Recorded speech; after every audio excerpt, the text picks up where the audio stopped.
Assalamualaikum warahmatullahi wabarakatuh. Eh, para mahasiswa semuanya, kita sekarang masuk kepada grup 15, golongan 15, yaitu golongan niktogen, di mana ada nitrogen di sini, fosfor, arsen, strontium, dan bismut. Dan apa yang akan kita bahas hari ini di overview kan dengan tabel di sini ya. Mulai dari trend group, kemudian kimia dari nitrogen dan fosfor, kemudian kita akan mengenal bagaimana kimia dari nitrogen, kemudian tentang nitrogen, dan juga yang menarik di sini adalah Anda akan dikenalkan dengan ada yang disebut dengan propelan dan eksplosif.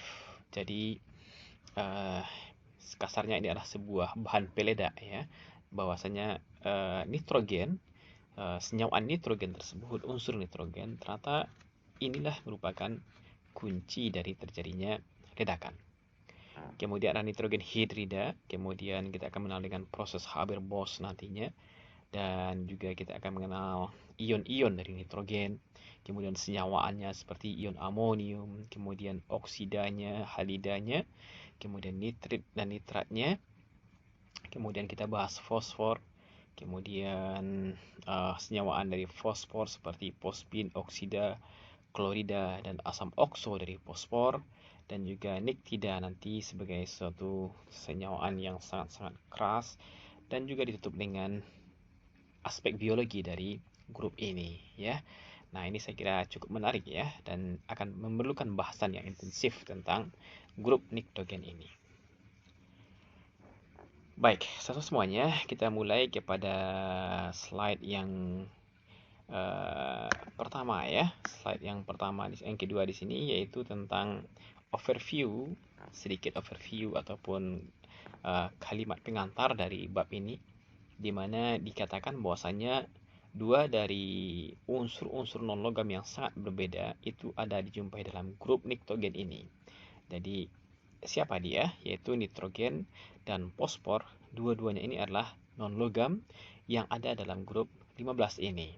Dan ternyata sifat mereka itu ternyata bak siang dengan malam, yaitu sangat-sangat berbeda sekali. Satu sisi nitrogen sangat-sangat inert, dia tidak mau bereaksi, sementara di bawahnya fosfor yang juga non-logam ternyata sangat-sangat reaktif. Nah, ini sebuah sifat yang kontras antara dua buah non-logam pada golongan 15 ini. Kemudian dikatakan pula di sini bahwasanya pada anggota yang lain yaitu arsen di sini, ini adalah betul-betul sebuah semi metal, semi logam, dan dua di bawahnya itu adalah logam ya. Logam dengan sifat weakly metallic ya, yang agak lemah kelogamannya, dan ini adalah representasi dari tiga buah fasa yang berbeda, fasa logam, fasa non-logam, dan fasa semi-logam. Kemudian saudara semuanya, dahulu mungkin Anda belajar di sekolah, ini grup dikasih nama dengan grup, mungkin grup 5A misalnya ya, atau mungkin juga grup nitrogen. Nah, semenjak tahun 2005, IUPAC, International Union of Pure and Applied Chemistry, sebagai semacam asosiasi ataupun lembaga kimia internasional yang mengurusi ini, menetapkan bahwasanya golongan 13 ini dikasih nama niktogen. Jadi golongannya adalah golongan niktogen.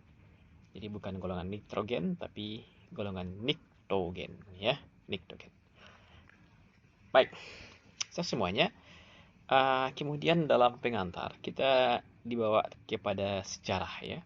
Sejarah bagaimana korek api yang kita gunakan sehari-hari sekarang ternyata itu merupakan sebuah produk kimia yang ternyata mempunyai kisah yang cukup menarik sampai dia ditemukan sekarang.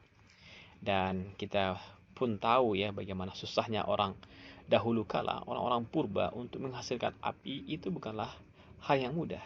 Mereka harus mengadu batu dengan batu gitu ya, mengadu batu dengan batu. Jadi digosok batu dengan batu, kemudian akhirnya jadilah percikan api yang disambut dengan daun-daun kering, hingga kemudian mereka pakai untuk memasak dan sebagainya. Nah, itulah mereka dahulu ya, yang sulit sekali untuk menghasilkan api dengan mengadu batu dengan batu. Tapi kalau sekarang kita juga ada mengadu batu dengan batu ya, yaitu main domino. Nah, main domino ini kan mengadu batu dan batu juga itu. Jadi yang suka main domino, saya kira juga terinspirasi bisa jadi dari bagaimana dahulu kala orang purba yaitu mengadu batu dengan batu. Tapi kalau orang purba untuk mendapatkan api, kalau sekarang main domino mungkin ya untuk kesenangan-kesenangan mengisi ya kesenangan lah ya. Baik, history of matches, sejarah dari matches korek api. Dan salah semuanya perlu dibedakan ya antara matches dengan lighters. Jadi kalau Anda nanti ke luar negeri misalnya, maka ketika mau beli korek api, maka kalau Anda bilang matches, mungkin si penjual akan mengasihkan benda ini nih, korek api batangan seperti ini. Nah, begitu ya. Padahal sementara kita butuhkan yang di kanan. Dan tentu saja yang di kanan jauh lebih mudah digunakan, lebih friendly secara lingkungan ya. Tidak mengeluarkan sampah arang maupun kayu maupun sisa-sisa dari korek api ini. Tapi kemudian si penjual akan ngasih ini. Nah, apa yang membedakan? Yang membedakan adalah ini namanya lighters. Jadi lighters ya. Jadi mereka menyebutnya lighters. Jadi kalau dibilang saya mau beli lighters, I want to buy lighters misalnya, maka mereka akan kasihkan lighters seperti ini ya, korek api dengan gas seperti ini. Tapi kalau matches, maka matches kira-kira inilah barangnya ya, korek api. Baik, ini yang kita dapatkan sekarang. Tapi historinya adalah dahulu kala orang sebelum sampai ke korek api, ini adalah penemuan ini dahulu ya. Ini ada gambar sebuah alat destilasi. Dan kalau Anda tahu apakah yang sedang didestilasi oleh orang ini dia sedang mendestilasi, urin. Jadi urin ini disengaja didestilasinya dan kemudian dia berharap pada waktu itu bahwasanya dengan kuningnya warna urin, maka mungkin harapannya ada emas di sana. Jadi orang waktu itu sangat terobsesi dengan emas. Dan emas dari dahulu sampai sekarang tetap berharga ya. Tetap barang berharga yang nilainya tak pernah mengalami inflasi. Jadi kalau sebagai alat tukar, uang kertas yang kita gunakan sekarang itu mudah mengalami inflasi. Dan sekarang kita zaman Covid. Nah, dalam Covid ini orang juga mewanti-wanti supaya kemudian uang-uang yang kita ada selama ini itu segera ditukarkan dengan emas. Kenapa demikian? Karena bisa jadi ke depan nilai uang kertas ini akan makin drop dan mungkin makin tidak berharga. Sementara emas justru stabil harganya. Nah, jadi intinya adalah semuanya, emas itu merupakan impian orang-orang ataupun simbol kekayaan dan juga kesejahteraan masyarakat dengan menyimpan emas ini ya. Nah, beragam cara untuk lakukan orang untuk mendapatkan emas. Jadi mendapatkan emas ini banyak ilmuwan terlibat dan blessing in disguise-nya ya. Jadi hikmah tersembunyinya adalah banyak hal-hal kimia, temuan-temuan kimia, alat-alat laboratorium itu justru dari petualangan orang-orang dalam mendapatkan emas ini. Jadi seperti alat-alat laboratorium dasar seperti alat destilasi seperti ini, alat filtrasi, alat kristalisasi itu kemudian didapatkan orang oleh ilmuwan-ilmuwan dahulu, ilmuwan Persia ya, yang itu kemudian dia melakukan proses untuk mengubah ya macam-macam, mungkin mengubah tembaga menjadi emas misalnya ya, dan kemudian tentunya itu tidak akan berhasil ya. Waktu itu pada gagal semua eksperimen untuk mengubah misalnya tembaga menjadi emas, gagal. Karena apa? Ya tentu saja mereka tidak akan bisa karena mereka hanya melakukan reaksi pada wilayah elektron. Jadi elektron mereka gunakan, sementara mengubah tembaga menjadi emas sesungguhnya adalah reaksi mengubah inti atom. Jadi mengubah berapa jumlah proton di sana dan itu kemudian akan berubah. Begitu berubah jumlah proton, maka berubah pula lah nama dari unsur tersebut. Dan tentunya waktu itu tidak ada teknologi yang kuat yang mampu untuk mengubah sampai ke dalam inti atom. Bahkan sekarang pun dengan teknologi kimia inti, fisika inti yang ada orang sekarang mengembangkan di reaktor nuklir, orang juga belum mampu mengubah tembaga menjadi emas. Paling reaksi-reaksi inti yang ya mengubah semacam unsur-unsur baru ataupun plutonium, uranium, dan sebagainya. Tapi yang mengubah tembaga menjadi emas itu masih menjadi belum kesampaian sekarang. Nah, ini diantara cara orang untuk mengubah atau mendapatkan emas tersebut. Apa yang dilakukan? Ya, orang waktu itu berasumsi bahwasanya segala yang kuning mungkin ada emas di sana. Kalau tadi kita bilang tembaga menjadi emas, ya tembaga juga berwarna kuning dan kemudian tembaga harapannya juga bisa berwarna emas. Dan kemudian adalah urin di sini ya.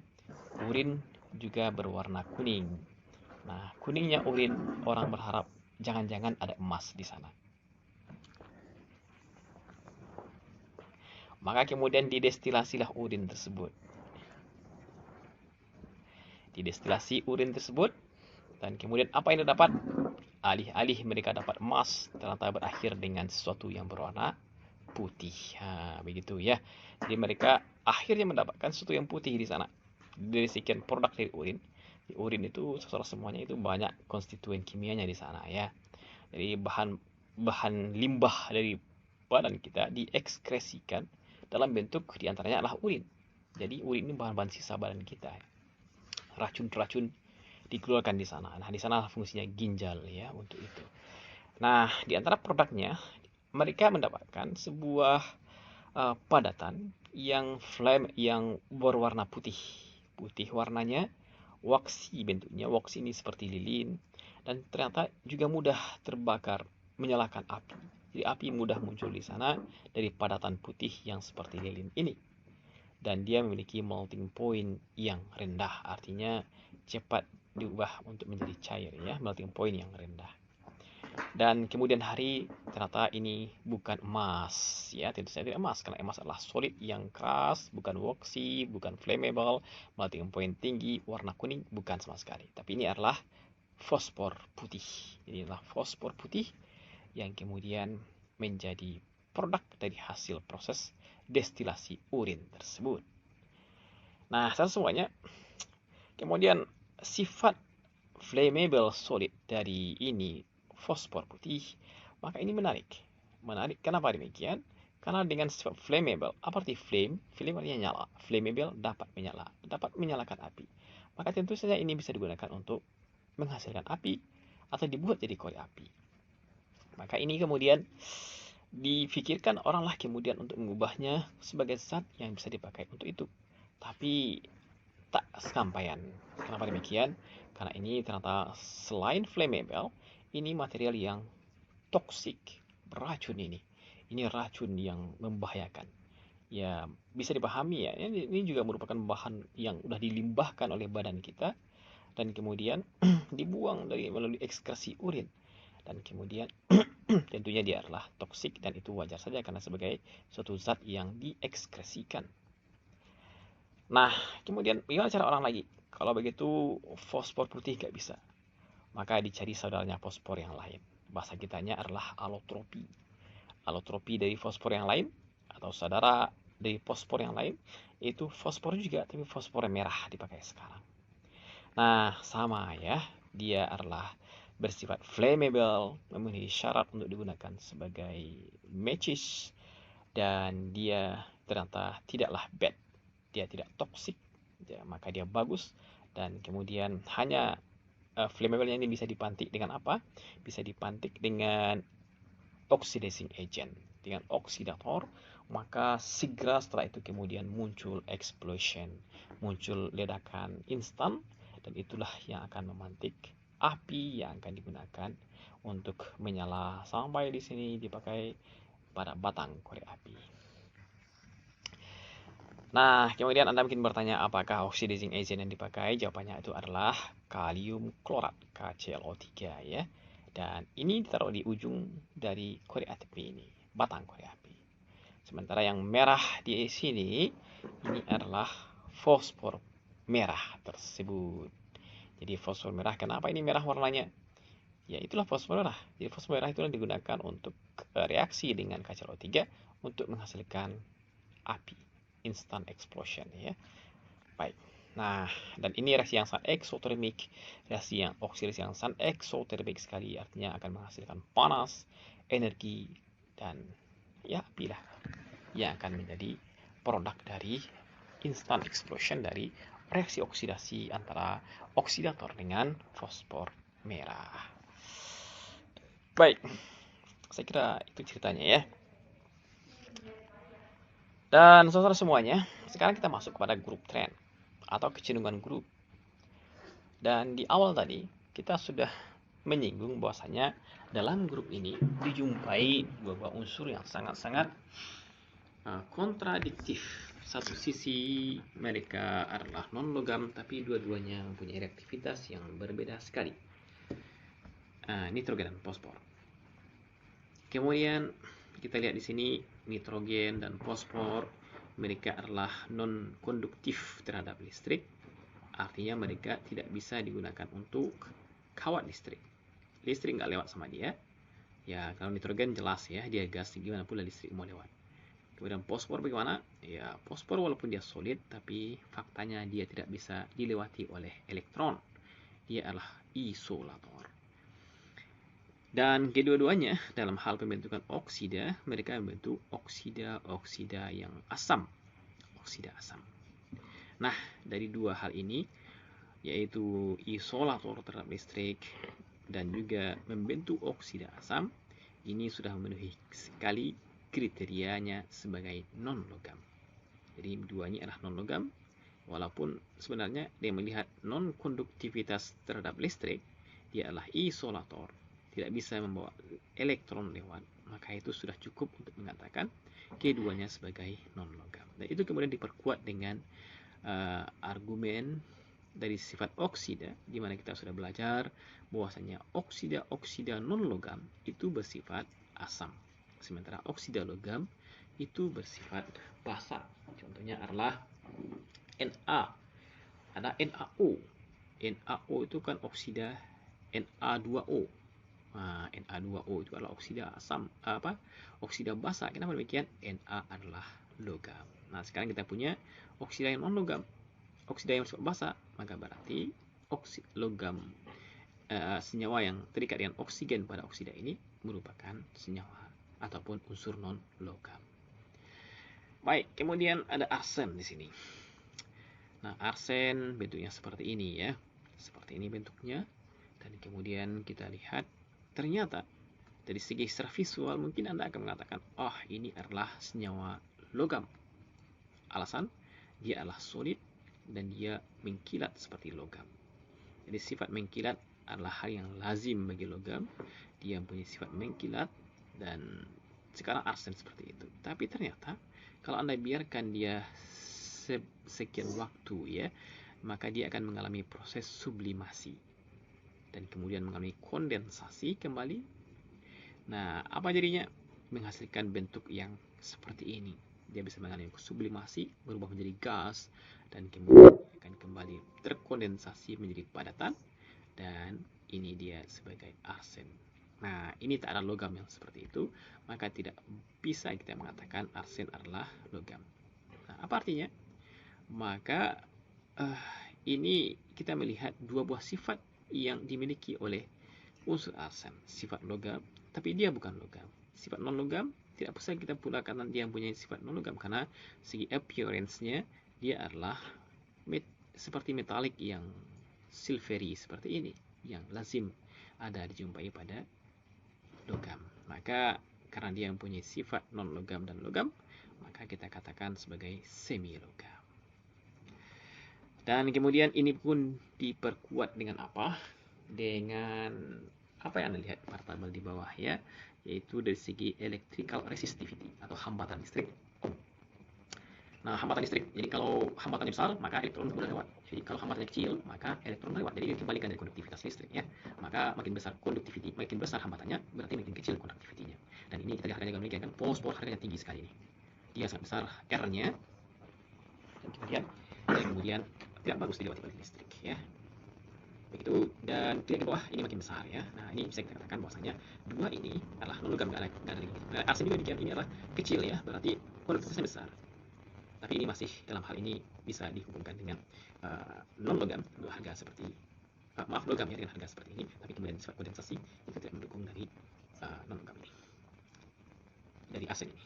Baik, dan kemudian strontium dan bismut itu adalah logam berdasarkan pada harga ini. Pada tabel 16.2 kita lihat bagaimana kecenderungan ataupun tren dari melting point dan boiling point dari grup 15 ini.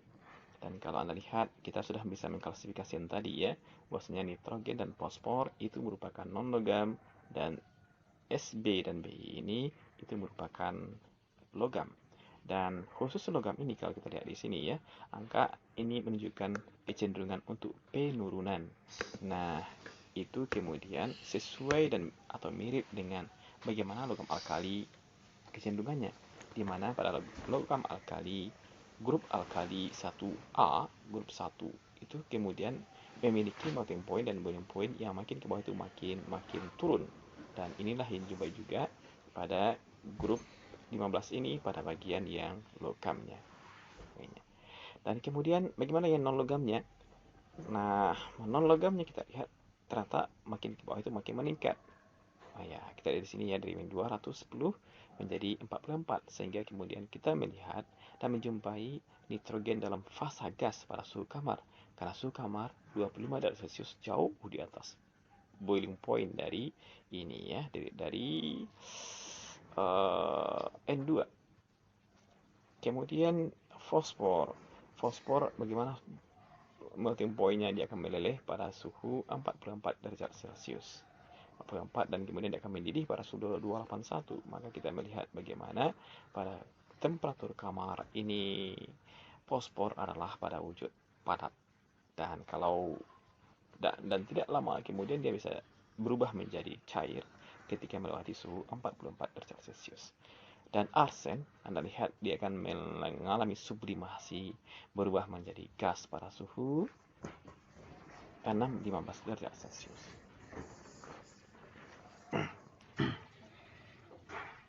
Dan sekarang kita akan melihat bagaimana diagram Frost, diagram kestabilan oksidasi pada nitrogen dan fosfor. Dengan judul yaitu kita sedang membandingkan kontradiksi antara kimia dari nitrogen dan fosfor ini ya.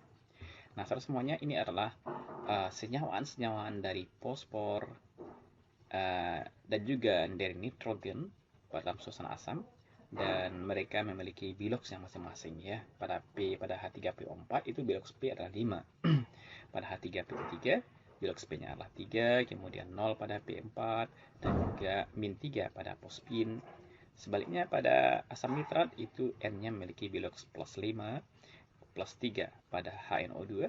N2 itu memiliki biloks N yaitu 0 dan minus 3 pada amonium, ion amonium ya. Dan inilah tampilan dari diagram Frost-nya pada masing-masing biloks. Jadi pada biloks 1, 2, 3 dan seterusnya. Dan kemudian ini adalah energi bebasnya, delta G-nya.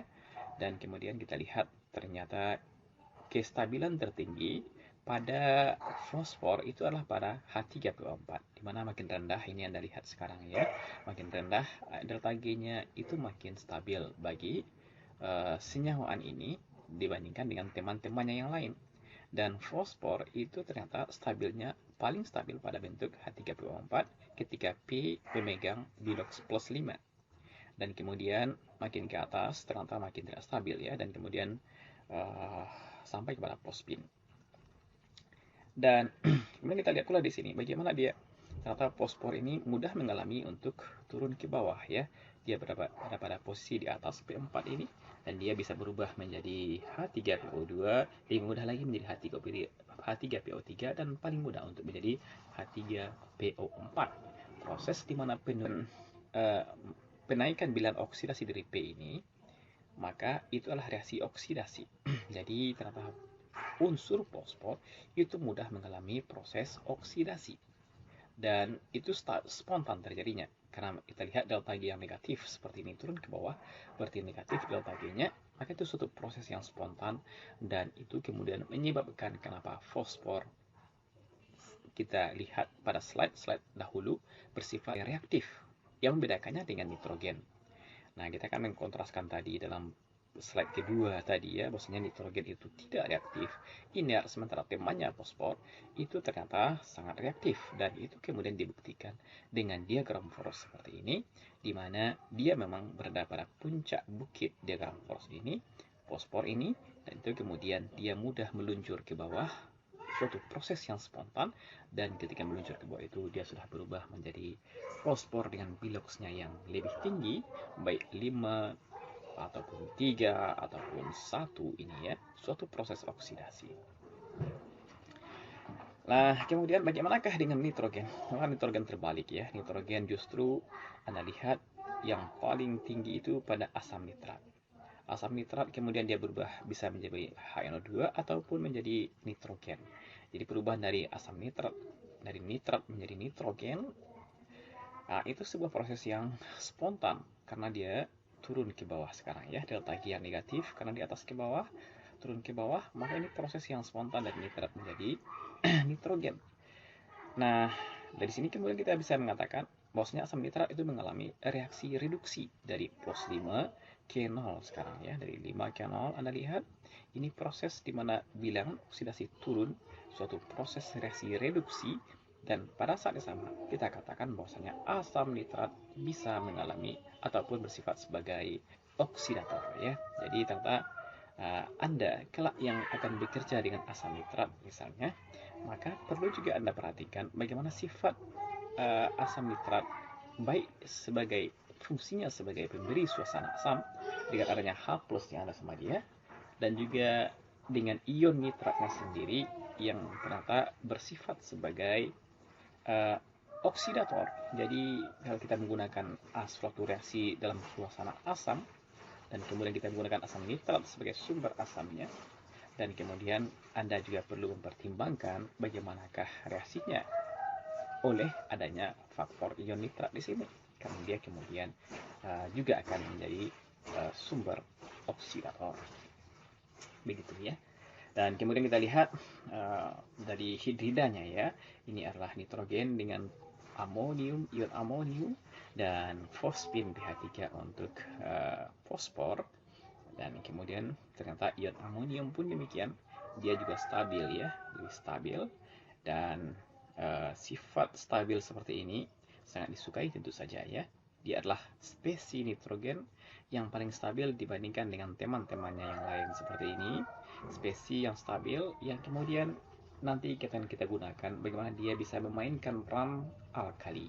Nah, jadi ion amonium ini semuanya karena stabilnya seperti ini, maka dia bisa atau mengambil peran alkali, punya logam alkali untuk suatu prekursor misalnya, maka Anda bisa menggunakan ion amonium untuk menggantikannya. Nah, inilah diagram Frost dari fosfor dan nitrogen.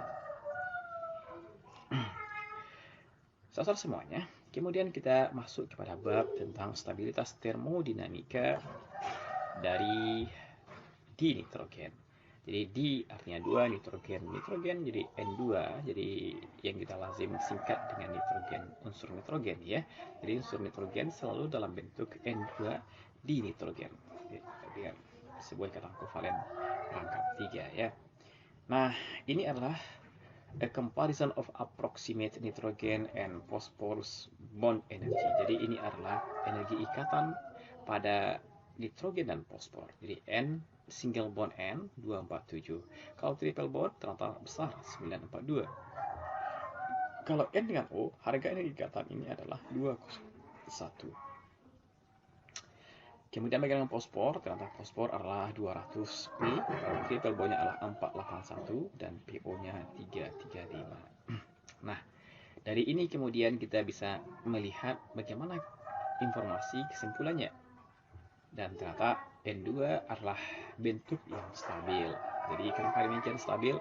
Ternyata harga energi ikatannya yang sangat besar seperti ini dibandingkan dengan single bondnya Anda lihat cuma 247, sementara kalau ketika ada bentuk triple bond lebih daripada 3 kali lipat energi ikatan single bond itu pada N triple bond N. Jadi ketika ini terbentuk N triple bond N ini harganya sangat besar sekali, makin besar energi ikatan makin kuat ikatan tersebut, makin stabil senyawa itu. Nah, begitu ya. Ini makin stabil, maka N2 adalah bentuk yang paling stabil. Dan kemudian bagaimana dengan fosfor? Jadi fosfor, Anda lihat sekarang dia hanya memiliki perbedaan energi yang smaller difference ya. Jadi dalam hal ini fosfor tidak sekontras bagaimana perbedaan antara N single bond dengan N triple. Dan kalau kita lihat bagaimana kimia dari fosfor, kita lihat ketika dia fosfor triple bond fosfor dengan fosfor single bond fosfor, ternyata antara perbedaannya juga tidak terlalu signifikan ya. Jadi kalau hendaknya kita berharap bahwasanya kalau single bondnya ada 200, maka kalau dia triple bond, maka kita mengharapkan 3 kali 200, yaitu 600. Tapi sekarang cuma 481, nilai yang tidak terlalu jauh nilai yang jauh di bawah harga 600 yang kelipatan 3 dari fosfor. Maka selesai semuanya, ini yang terjadi pada fosfor ya. Nah, kemudian bagaimana dengan P dan O? Jadi ikatan P dan O ternyata harganya adalah 335. Jadi harga yang kalau Anda bandingkan dengan P single bond P dengan P single bond O, ternyata ketika O berikatan dengan P jauh lebih kuat ikatannya, dibuktikan dengan harga energi ikatan yang lebih besar dibandingkan dengan ketika P dengan P yang cuma 200 kJ per mol. Maka itulah sebabnya kemudian ikatan single bond PO yang kuat ini menjadi fitur yang sangat dominan pada kimia dari fosfor. Jadi khasanah fosfor adalah khasanah ketika dia dengan oksigen. Jadi banyak senyawanya dengan oksigen dan stabil, maka ini sangat dominan. Hal yang terbalik ketika dengan N dengan O. Jadi N dengan O dibandingkan N dengan N, Anda lihat sekarang justru N dengan N lebih besar pula dibandingkan N dengan O energi ikatannya. Artinya N dengan N walaupun single bond itu jauh lebih disukai atau lebih disukai dari N berikatan dengan O. Artinya kimia N dengan O ini tidaklah populer bagi nitrogen, tapi justru yang populer adalah N triple bond Ni yang sangat-sangat populer. Hal ini terbalik dengan P dengan O, di mana dari segi popularitas, maka P dengan O jauh lebih populer dibandingkan dengan antara P dengan P. Jadi kita sudah membandingkan dan mengkontraskan antara kimia nitrogen dengan fosfor dalam ikatan single bond, double bondnya, triple bondnya, dan termasuk dengan dalam hal oksidanya ketika dia berikatan dengan nitrogen. Kemudian, nah, apa implikasi dari ini ya? Inilah kemudian menjadi penyebab kenapa N2 secara unsur, itu unsur nitrogen itu selalu dalam bentuk N2, itu sangat stabil terhadap oksidasi. Jadi dia tidak bisa teroksidasi. Kenapa demikian? Karena teroksidasi berarti dia akan berikatan dengan O. Nah, kita udah lihat tadi bahwasanya berikatan dengan O bukanlah hal yang prospektif bagi nitrogen. Gak terlalu menggiurkan bagi nitrogen untuk berikatan dengan O. Karena ketika N dengan N itu jauh lebih besar labanya, keuntungan bagi dia, yaitu energi ikatan. Sehingga dia tidak berminat untuk berikatan dengan O. Berikatan dengan O berarti oksidasi. Proses berikatan itu namanya dengan proses reaksi oksidasi. Sebaliknya, ketika unsur fosfor yang merupakan ikatan P single bond dengan P itu bereaksi dengan oksigen, itulah namanya proses reaksi oksidasi, maka ini reaksi yang sangat-sangat disukai. Dan kita lihat kemudian ternyata reaksi ini dari perubahan ikatan yang 200 menjadi hampir 2 kali lipatnya 335, itu merupakan reaksi yang vigorous, reaksi yang sangat dahsyat sekali. Untuk apa? Untuk membentuk oksida dari fosfor. Mari kita tonton bagaimanakah video reaksi antara unsur fosfor dengan oksigen. Mari kita dengarkan baik-baik dan kita tonton sampai selesai. A piece of white phosphorus is dried and placed in the glass deflagrating spoon. The element is lowered quickly into a flask of oxygen. White phosphorus is stored under water because it is spontaneously flammable in air. The element soon ignites and burns vigorously in the oxygen. This reaction is often referred to as the phosphorus sun. The bright white light that comes from phosphorus burning is sometimes used in flares and other applications.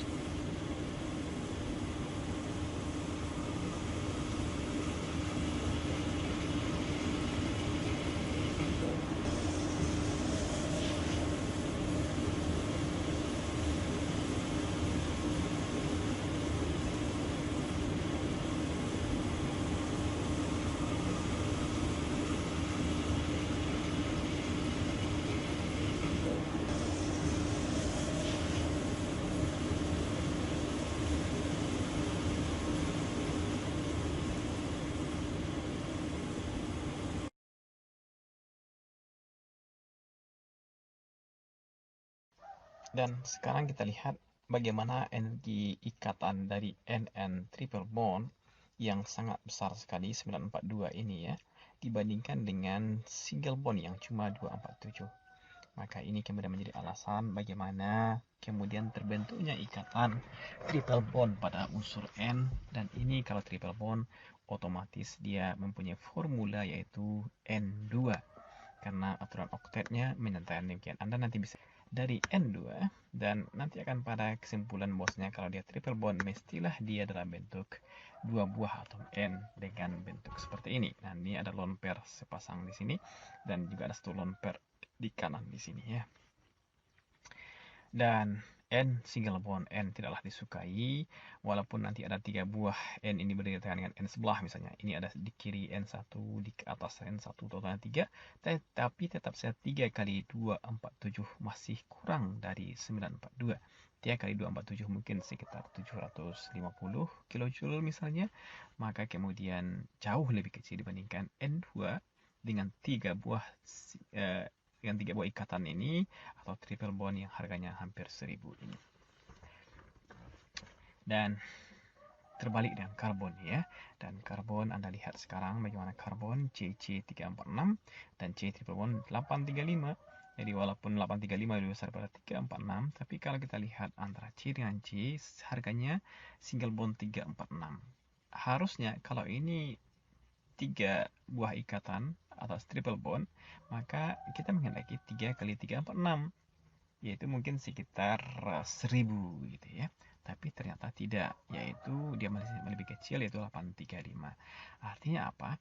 Artinya C triple bond itu bukanlah semasif kita temukan dalam ikatan dari N triple bond. Alasannya? Alasan energi ikatan seperti ini. Bagi karbon lebih disukai malah kalau dia single bond CC dibandingkan dengan satu buah triple bond C, triple bond C.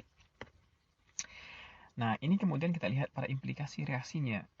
Saya punya N2H4, kemudian saya juga punya C2H4.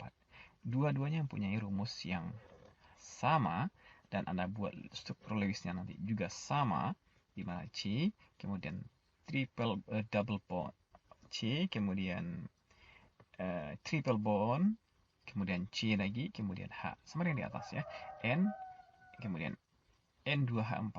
Nah, ini ada N, di sini ada H, kemudian N ada double bond di sini, N2 di sini, dan kemudian N pada H di sini berikat pada H sebelah, pada N sebelah. Maka kemudian Anda mendapatkan double bond di sini, ini pun double bond. Nah, dua buah senyawa dengan formula yang sama, Lewis yang sama, tapi berbeda unsur dengan N dan C seperti ini, dua-duanya kita kemudian oksidasi, kita bakar dia. Nah, apa yang terjadi saudara semuanya? Ternyata C2H4 alkena ini, jadi etena ini dibakar, hasilnya adalah CO2 dan H2O. Nah, kalau begitu mungkin Anda berharap ketika N2H2 hidrazin dibakar ya, dibakar apa yang terjadi? Apakah Anda mendapatkan NO2 seperti pada formula CO2? Tidak, rupanya dia ternyata berakhir dengan N2, bukan oksida dari nitrogen. Nah, sebaliknya hanya H2O dihasilkan ya. Jadi N2H4 berubah menjadi gas N2, tidak berubah menjadi oksida nitrogen atau nitrogen dioksida, sebenarnya karbon yang menghasilkan karbon dioksida, sementara alkena ya, etena yang dibakar menghasilkan karbon dioksida itu tidak terjadi. Alasan karena N2 sangat-sangat stabil. Ini alasannya ya. Sementara C tidak demikian. C triple bond itu tidaklah terlalu disukai dibandingkan berikatan dengan yang lain. Nanti Anda juga bisa melihat harga ikatan C dengan O. Nanti secara akumulatif kita akan mendapatkan bahwasanya C double bond O itu jauh lebih disukai. O-nya 2 buah. Kemudian P dan S kedua-duanya cenderung untuk mengalami katenasi. Apa itu katenasi? Sudah kita bahas ketika membahas tentang karbon ya, yaitu ikatan antara atom dengan atom yang sama secara jumlah yang banyak ya. Nah, kita lihat sekarang P berikatan dengan cara seperti ini. Kemudian pada sulfur pun demikian, pada belerang pun demikian, di mana S berikatan dengan seperti ini. Ini adalah contoh dari kejadian katenasi yang dijumpai pada fosfor ya. Fosfor jadi bukannya karbon yang berkatenasi, maka fosfor juga mengalami katenasi seperti ini. Dan kalau kita lihat, ya ini alasannya ya, kenapa dia berkatenasi ya. Dari segi ikatan P double bond, P single bond P ini 200, dan ketika dia menjadi P triple bond sekalipun tidaklah merupakan hal yang sangat-sangat menggiurkan bagi fosfor, karena ikatan dengan single bond P itu lebih besar ini ikatannya secara akumulatif dibandingkan dengan P triple bond P seperti ini. Begitu ya. Nah, kemudian soal semuanya kita lihat pada slide selanjutnya, yaitu bonding limitation dari nitrogen. Jadi adanya batasan ikatan dari nitrogen. Nah, lihat sekarang N rata hanya mampu membentuk NF3 dan tidak bisa lagi setelah itu. Jadi NF3 dengan Lewisnya seperti ini, maka tidak mungkin. Sementara temannya yaitu fosfor yang ada di bawahnya, bukan hanya PF3 dia bisa buat ya, tapi juga PF5 seperti ini nih. Jadi ini PF3, oke, sama dengan nitrogen yang bentuk NF3, tapi dia juga bisa membentuk PF5. Bahkan ini kalau kita lihat struktur seperti ini sudah melampaui oktet, itu yang kita sebut dengan exceeding octet ketika kita belajar tentang senyawaan pada ikatan kimia ya. Pada ikatan kovalen kita mengenal istilah exceeding octet atau oktet yang terlampaui, dan itu terjadi pada kasus fosfor diantaranya. Sulfur juga demikian. Nah, sekarang fosfor demikian. Nah, kemudian kita akan menjadikan penjelasan kenapa ini bisa terjadi, kenapa N nggak mampu sementara F mampu untuk melampaui oktet seperti ini. Maka alasannya adalah pertama dari segi size. Ya, size ukuran N terlalu kecil untuk bisa mengakomodasi 3 buah F, lebih daripada 3 buah F. Jadi N ada di atas, di bawahnya ada fosfor, otomatis N lebih kecil ukurannya dibanding P, maka N tidak mampu untuk berikatan bersentuhan dengan lebih banyak lagi atom-atom F di sekitarnya, sehingga kemudian dia hanya mampu untuk berinteraksi dengan 3 buah atom F. Sementara fosfor tidak, dia dari segi tempat di bawah posisinya dalam sistem periodik dibandingkan N, dan kemudian dia media untuk berinteraksi dengan atom F lebih besar karena ukurannya lebih besar. Dan satu lagi, kalau Anda lihat kemudian dalam konfigurasi elektron, ini kan pada N1S2, 2S2, 2P sekian. Nah, kalau P bagaimana? Dia sudah mengisi pada orbital pada kulit K3. Jadi pada 3S2, 3P 3 ya. Nah, kita kemudian masih ada kemudian orbital setelah P yang masih mungkin untuk diisi. Jadi setelah S, kemudian P, ada orbital D karena dia pada kulit ketiga. Sementara pada kulit kedua hanya orbital S dan P. Nah, adanya orbital-orbital kulit-kulit kosong yang masih ada yaitu pada kulit ketiga. Dengan adanya orbital D yang mungkin terbentuk, maka P mampu untuk membentuk hipervalen seperti PF5 ini. Kemudian, nah itu yang terjadi ya. Jadi anggota grup yang lebih ke bawah dibanding N, baik P, kemudian di bawahnya itu ada arsen dan seterusnya ke bawah, itu mampu untuk memanage, bisa mengakomodasi lebih banyak lagi atom-atom di sekitarnya, dan itu kemudian kita sebut sebagai oktet yang terlampaui. Baik, saudara semuanya ya. Apa contohnya yang lain? Jadi NF. Jadi seperti ini kan oktet semua nih. Jadi NF3O, sementara PF3O itu juga bisa terbentuk. Tapi Anda lihat sekarang pada F, ternyata lagi-lagi oktet terlampaui. Anda hitung sekarang 1, 2, 3, 4, 5. Ada 5 ikatan atau 10 elektron di sekitar P, dan itu melampaui oktet yang mensyaratkan 8 elektron. Nah, ini bisa saja diterima. Kenapa demikian? Karena memang ini masuk dalam kategori pengecualian oktet yang berlaku pada unsur-unsur dengan grup-grup yang lebih di bawah dalam sistem periodik ya, baik pada kulit ketiga, 4 ataupun 5 dan seterusnya. Dan kemudian dari gambaran oktet seperti ini, apakah secara eksperimental mendukung? Ya, secara eksperimental ternyata memang demikian. Dibuktikan orang ketika dilihat dan diukur, ternyata P dan O ini memang ikatannya memiliki double bond karakter. Jadi karakter double bond memang dijumpai dari segi pengukuran energi ikatan. Nah, jadi ternyata ini tidak hanya dari segi konsepsi secara Lewis, tapi juga ternyata telah terbuktikan secara eksperimen, dan Anda bisa juga nanti melihat bagaimana kekuatan ikatannya jarak antara P dengan O secara X-ray.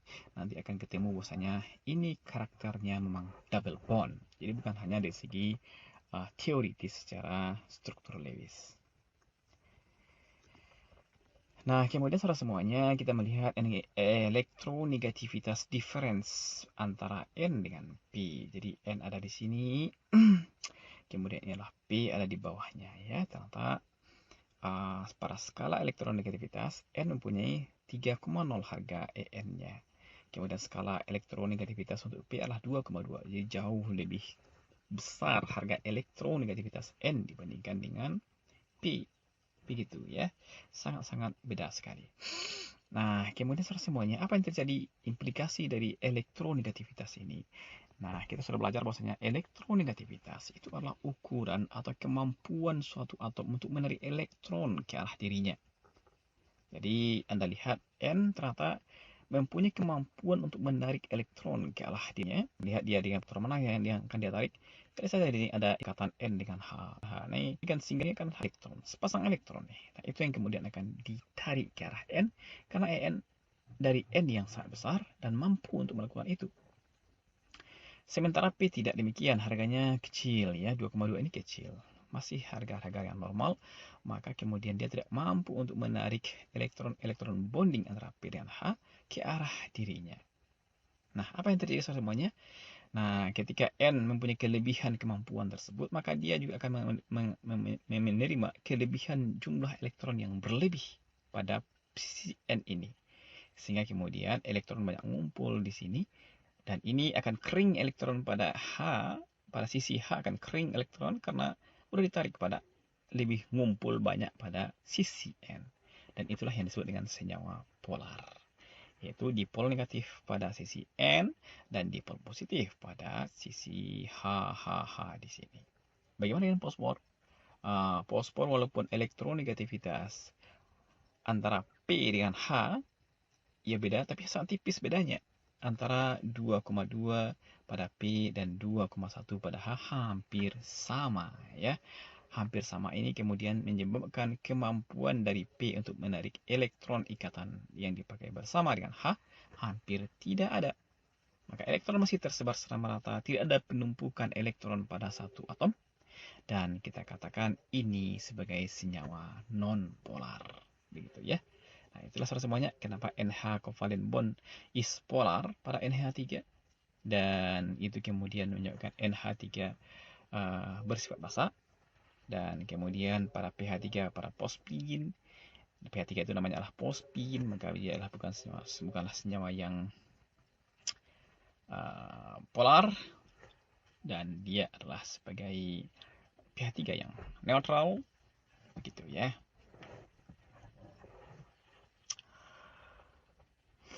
Begitu saudara semuanya. Dan kemudian kita lihat di sini different product due to different polarities of NCl and PCl ya. Jadi produk yang terbentuk lantaran perbedaan polaritas antara NCl dan PCl sekarang. Yang jelas NCl polar, PCl tidak polar. Nah, kita coba buktikan dengan reaksi. Anda kasih H2O kepada keduanya, maka ternyata produknya walaupun, jadi kalau di atas ternyata menghasilkan NH3. Dan sementara di bawah ternyata bukan pH3 dihasilkan, walaupun mempunyai formula prekursor yang sama, PCl3, NCl3, dengan reaksi dengan air yang sama molnya, dan ternyata beda produk. Harusnya kan pH3 Anda harap di sini ya, tapi tidak, H3POL kan, bukan. pH3 sebagaimana di atas yang NH3. Nah, kenapa demikian? Ini adalah implikasi dari perbedaan polaritas antara N dengan Cl, N dengan P, yang itu berimplikasi kepada produk reaksi yang juga berbeda. Padahal kita berharap dia adalah sama, begitu ya.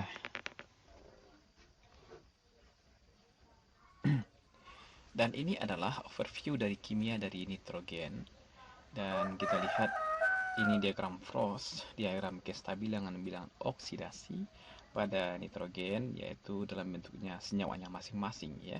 Jadi nitrogen dalam bilangan oksidasi 5 bisa dalam bentuk HNO3, itu terjadi dalam suasana asam, dan akan dalam bentuk nitrat, ion nitrat dalam bentuk nitrat ya, NO3- itu kalau dalam suasana basah. Dan asam nitrit dalam bentuk +3 bilang oksidasi N di sini, atau ion nitrit dalam suasana basah, dan dalam bentuk bilang oksidasi 0 itu pada molekul ada pada unsur N2. Pada molekul N2 juga boleh dikatakan demikian, dan pada bilangan oksidasi -1 pada NH3OH plus dalam suasana asam, dan NH2OH pada suasana basah, dan hidrasin N2O4 bilang oksidasi -2, dan N2H5 plus suasana asam, dan terakhir adalah ion amonium, itu terjadi dalam suasana asam, sementara kalau suasana basah dalam bentuk amonia.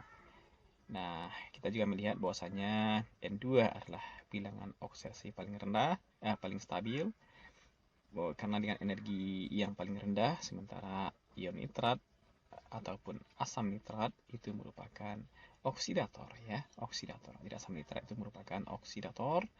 HNO2 juga pun demikian bisa sebagai oksidator. Untuk apa? Dia berubah menjadi N2 dan dia mengoksidasi senyawa yang lain. Begitu ya.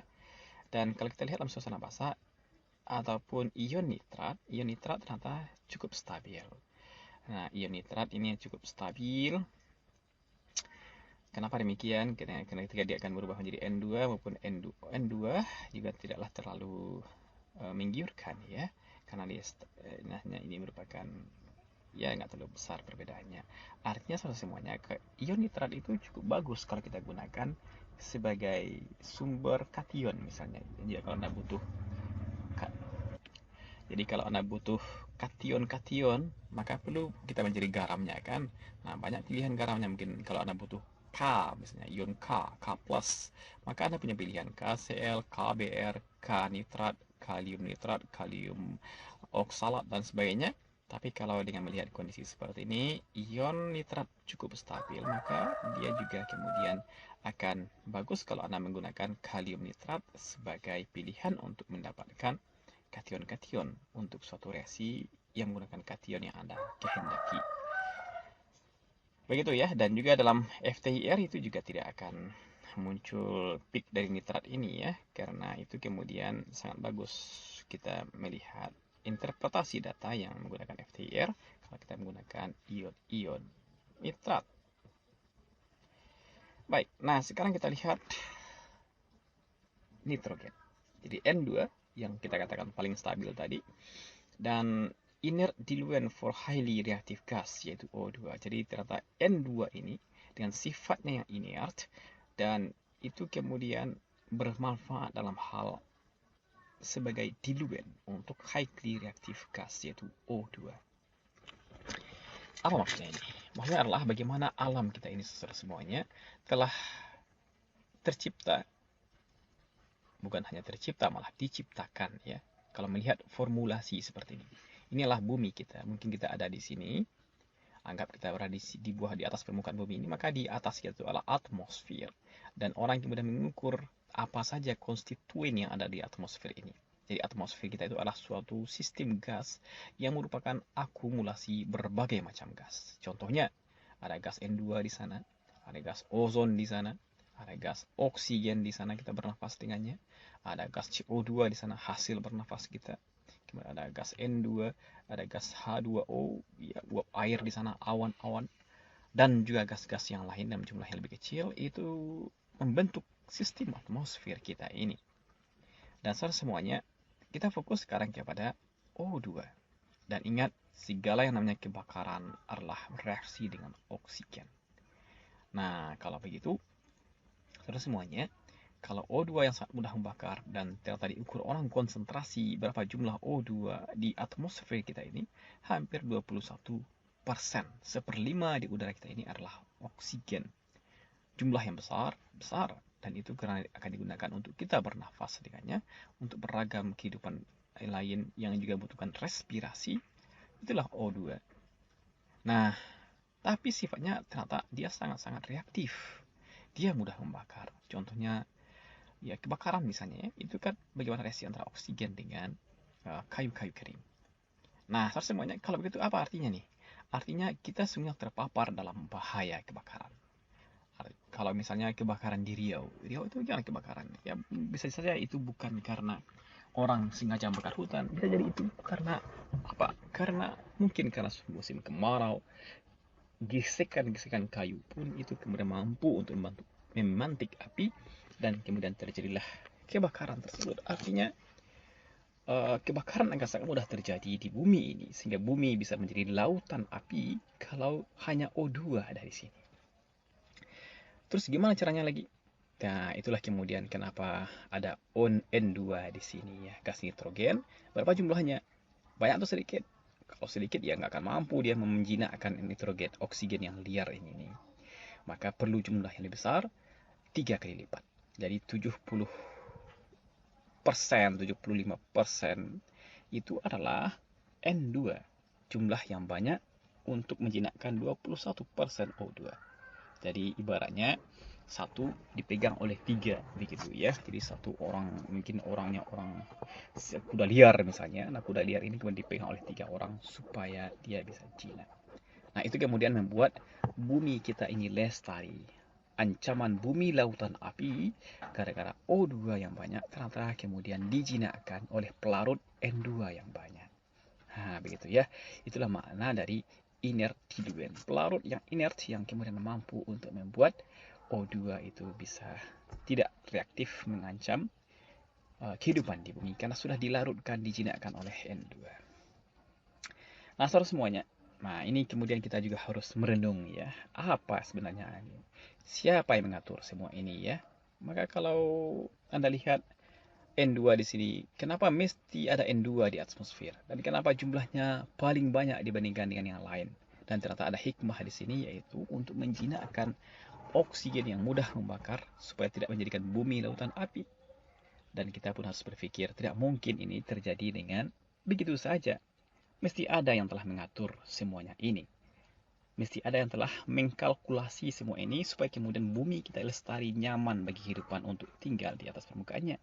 Dan itu tentunya bukanlah kerja kita manusia, bukanlah kerja batu-batuan, bukanlah kerja tumbuhan apalagi hewan, tapi itu adalah kerja yang menciptakan bumi ini. Itulah Allah Subhanahu wa Ta'ala.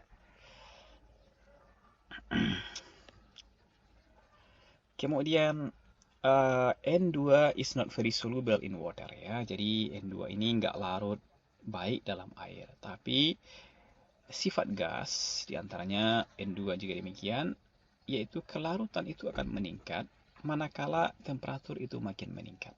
Jadi pressure itu makin meningkat. Jadi tekanan itu makin tinggi, maka kelarutan gas dalam suatu pelarut itu akan makin besar. Begitu ya, itulah sifat dari gas. Dan artinya apa? Nah, itu masalah bagi deep sea diver. Jadi seorang yang suka menyelam. Scuba diver ya, orang yang suka menyelam, olahraga menyelam, menikmati keindahan laut, bawah laut, maka dia akan membawa kantong gas ke sana karena dia bukanlah ikan yang bisa bernafas dengan insang yang bisa memisahkan oksigen terlarut dalam air, tapi kita adalah bernafas dengan paru-paru yang tak mampu untuk memisahkan antara oksigen terlarut dalam air ini dengan air. Maka kita perlu membawa tabung oksigen ke sana. Maka itulah yang dilihat sekarang, dia membawa tabung gas ke bawah laut, dan yang jelas yang dibawa itu bukan hanya oksigen murni, tapi juga ada zat penjinak di sana sebagai inert solvent bagi NO2 yang dibawa ke bawah. Ataupun ketika mengisolasi oksigen juga ada N2 untuk dimasukkan ke dalam tangki. Maka ketika dia masuk ke dalam, orang bernafas tentu saja dia akan menghirup semuanya ya. Seperti kita sekarang, kita bernafas, kita menghirup gas. Maka bukan hanya oksigen yang masuk ke dalam hidung kita sebenarnya, tapi juga ada gas-gas lain. Terutama sekali adalah gas N2. Nah, begitu kan? Cuma tubuh kita itu mampu untuk memisahkan antara oksigen dengan nitrogen, sehingga oksigen yang diambil oleh hemoglobin dan nitrogennya pun keluar kembali ya. Itulah tugas dari paru-paru. Nah, sekarang kita lihat sekarang ya. N2 dihirup juga ketika si penyelam ini menyelam dalam air, dia bernafas, mengambil oksigen dalam tabung gas yang telah bercampur dengan N2. Maka kalau hanya di bumi atau di bawah permukaan yang agak di bawah dangkal-dangkal itu tidak ada masalah. Tidak ada masalah. Oksigen, nitrogen itu tidak ada masalah, dia akan keluar lagi. Tapi ketika dia makin ke bawah, susah semuanya, makin dalam dia menyelam. Dan kita tahu bahwasanya permukaan bumi ini makin ke bawah itu tekanan itu makin besar. Dan kalau Anda naik ke atas, tekanan itu akan menurun. Nah, itulah kalau kita naik gunung, itu tekanan udara itu makin kecil ya, makin renggang, sehingga orang yang naik gunung ketika dia masa air itu mendidihnya cepat dibandingkan ketika kita mendidihkan air di bawah. Nah, itu indikasi dari tekanan udara yang berbeda ya. Nah, makin ke bawah itu tekanan makin besar, apalagi ini ada air di atasnya, sehingga kemudian tekanan yang makin besar tersebut, apa yang terjadi dengan N2? Nah, N2 semula itu tidak ada masalah, dia nggak larut dalam darah. Tapi di sini tertulis solubility increases rapidly with increasing pressure. Jadi ketika tekanan makin besar,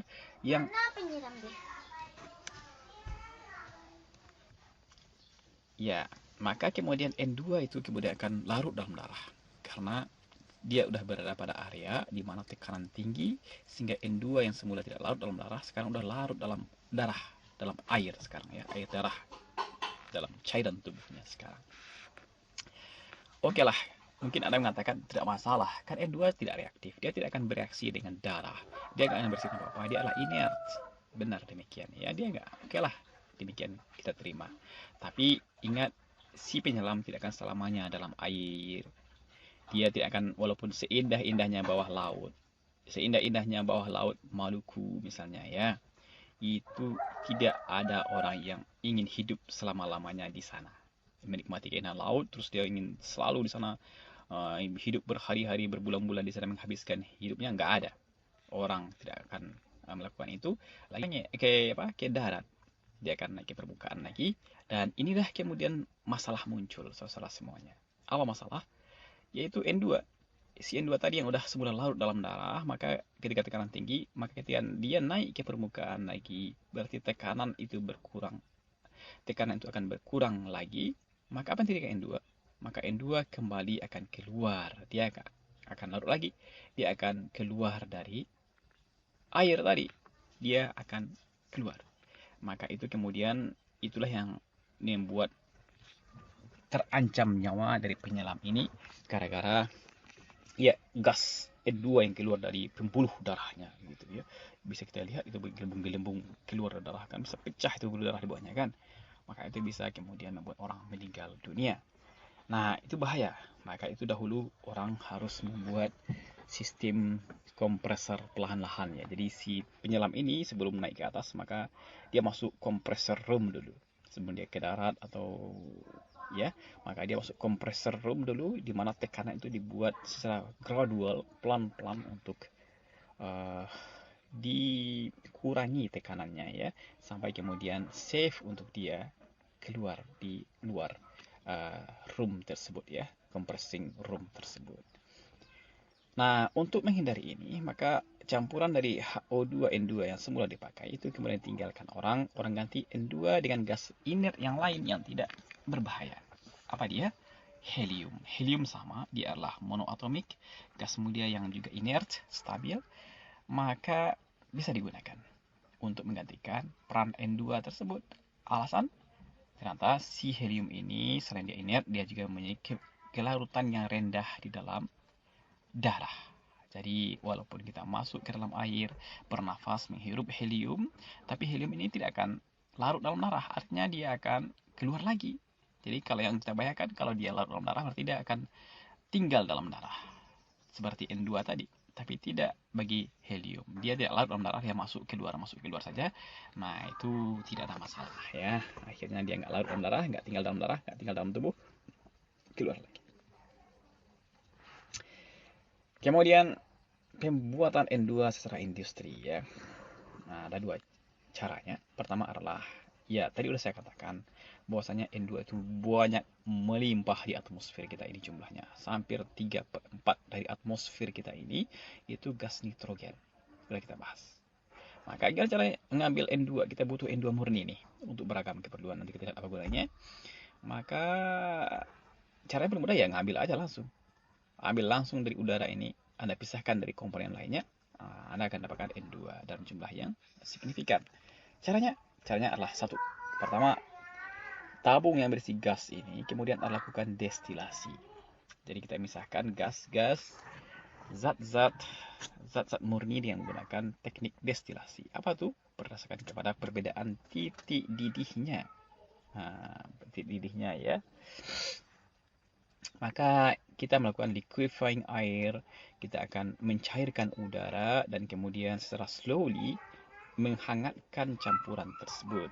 Jadi ini dibuat sebuah sistem yang kita sebut dengan sistem cryogenic. Sistem dengan suhu yang ekstrim dingin. Sehingga kemudian seluruhnya menjadi cair. Jadi gas-gas ini baik N2, O2 itu akan menjadi cair ya. Nah, kemudian apa yang terjadi? Setelah cair semuanya, kemudian kita naikkan suhu perlahan. Maka berdasarkan kepada harga boiling point dari N2, dia akan berubah dari cairan N2 menjadi apa? Menjadi gas, yaitu pada suhu -196. Kemudian O2 itu akan mendidih pada suhu 183 minus, begitu ya. Jadi ketika cairan tadi ternyata lebih rendah, yaitu boiling point dari N2. Sehingga kemudian Anda bisa mendapatkan gas N2 dahulu sebelum gas oksigen ya. Dan inilah sekarang kita lihat bagaimana pada suhu -190 di sini disetting pada -190, maka akan keluarlah gas nitrogen yang murni yang sudah berpisah dari gas oksigen. Baik. Nah, ini hasilnya sangat-sangat purity ya. Tapi kalau kita lihat ini energi intensif. Apa artinya? Karena Anda tahu bagaimana sulitnya untuk mendinginkan. Jadi seperti di rumah kita menggunakan kulkas itu boros energi. Karena harus mendinginkan air pada suhu yang di bawah 0 untuk mendapatkan batu es misalnya. Atau di ruangan kita sekarang orang menggunakan AC. Wah, itu besar sekali makan watt listrik, habis listrik. Berarti ini porsi yang mahal. Tidaklah efisien. Cara yang lain, kita pikirkan cara yang lain, yaitu menggunakan zeolit. Kita sudah belajar tentang zeolit dahulu ya, tentang bab silikon, silikat. Kita belajar tentang zeolit, dan zeolit dengan strukturnya yang unik, yaitu adanya pori-porinya di sini juga mampu ternyata untuk melakukan peran bagaimana membuat secara industri gas nitrogen. Caranya ya manfaatkan bagaimana pori zeolit ini. Dan ternyata ada zeolit yang ternyata cukup pas dengan ukuran porinya, yaitu untuk atom N2, untuk molekul N2 ya. Sehingga kemudian N2 bisa masuk ke sini, yang lain nggak mampu masuk, dan dia kemudian terpisah dari yang lain. Nah, inilah peran zeolit yang luar biasa ya. Tidak perlu pakai energi yang besar seperti cara pertama, tapi justru kita punya cara yang murah sekarang untuk mendapatkan gas nitrogen. Baik, nah kita juga akhirnya melihat sekarang bagaimana nitrogen sudah tersedia dengan jumlah yang banyak kan. Kalau Anda pergi ke SPBU misalnya, maka mengisi ban mobil, ban motor, ya dia pilih ada pilihan untuk mengisi dengan gas nitrogen, ya. Apa kenapa harus nitrogen? Kata orang ya supaya bannya lebih awet. Nah, kalau gitu kok bisa murah dijual seperti itu? Disediakan kadang-kadang malah gratis malah ya. Maka itu karena membuatnya juga murah sekarang dengan adanya cara seperti ini. Baik, so semuanya bukan membuat ya, tapi memisahkan dari gas-gas yang lain. Dia ngambil dari udara. Kemudian secara lab bagaimana? Nah, ini ternyata skala industri. Kalau di lab kita tidak melakukan seperti dua cara di atas. Kita menggunakan reaksi kimia, yaitu Anda ambil amonium nitrit NH4NO2. Kemudian larutan ini kemudian Anda panaskan, nanti akan keluar gas N2. Nah, ini setting alatnya ya. Inilah garam amonium nitrit.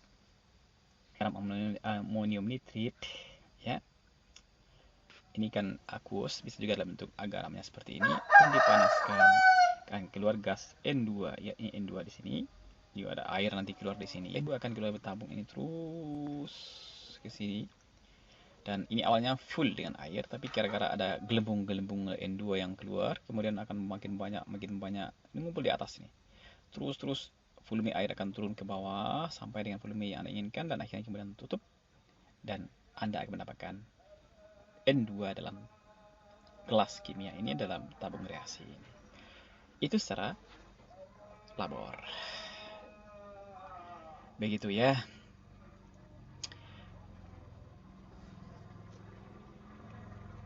Kemudian udah kita isolasi N2.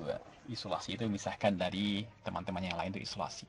Kita isolasi N2, dan kemudian apa gunanya lagi kita gunakan? Pertama, sebagai inert atmosfer ketika highly reactive compound are being handled and stored. Jadi karena dia yang inert, maka kita bisa menggunakannya sebagai selimut lah ya, bagi segala sesuatu yang reaktif, sistem-sistem yang reaktif. Jadi sebagai tempat penyimpanannya, atau ketika bekerja dengan zat-zat reaktif tersebut, maka kita bisa menggunakan gas N2 ya. Kita semprotkan gas N2 ke sana, maka kemudian dia bisa jadi selimut bagi yang lain, sehingga reaksi tidak terjadi antara zat reaktif tersebut dengan zat-zat yang lain, begitu. Termasuk dalam hal penyimpanan. In steel production and in oil refineries to purge the flammable hydrocarbons from pipes. Nah, dalam produksi baja dan dalam hal penyulingan minyak, maka hidrokarbon, jadi minyak bumi itu kan hidrokarbon kan, minyak bumi adalah hidrokarbon yang mudah sekali terbakar, semuanya sudah terbakar. Ya, gas metan kah, kemudian kompor gas kah, bensin kah, minyak tanah, itu kan semuanya minyak bumi mudah terbakar semuanya. Dan ini diperlukan zat yang bisa menjinakkan, mestilah zat yang inert, dan itu adalah gas nitrogen. Produksi baja pun demikian. Kenapa demikian? Ini orang bekerja dengan suhu yang tinggi pada produksi baja, maka pada suhu yang tinggi, maka yang tak terjadi pada suhu biasa bisa terjadi pada suhu yang tinggi. Kenapa demikian? Karena suhu yang tinggi akan mempercepat terjadinya reaksi kimia. Dia adalah energi. Suhu yang tinggi, makin tinggi suhu, makin tinggi energi, makin mungkin collision itu terjadi, tubrukan yang menjadi syarat terjadi reaksi kimia itu terjadi. Semula tak terjadi, ketika suhu tinggi bisa terjadi. Maka itu kemudian diatasi dengan menyiram dengan N2. Kemudian to flush out empty oil tankers to reduce the risk of flammability. Jadi tangki-tangki kosong ini, tangki-tangki minyak, ini kan sudah dipakai, habis digunakan untuk minyak, bawa bensin misalnya, maka supaya sisa-sisa itu tidak memantik api kebakaran pada mobil-mobil tangki minyak itu ya, maka itu kemudian disemprot dengan gas N2, terutama sekali untuk kapal-kapal tanker yang memang sengaja dibuat untuk membawa minyak. Ini kapal tanker yang membawa minyak yang melayari lautan ya. Ini dibawa dari Saudi Arabia, dari Irak, dari Kuwait, Qatar. Itu kan kapal tanker semua ya yang bawa minyak, dibawa ke Indonesia misalnya ya.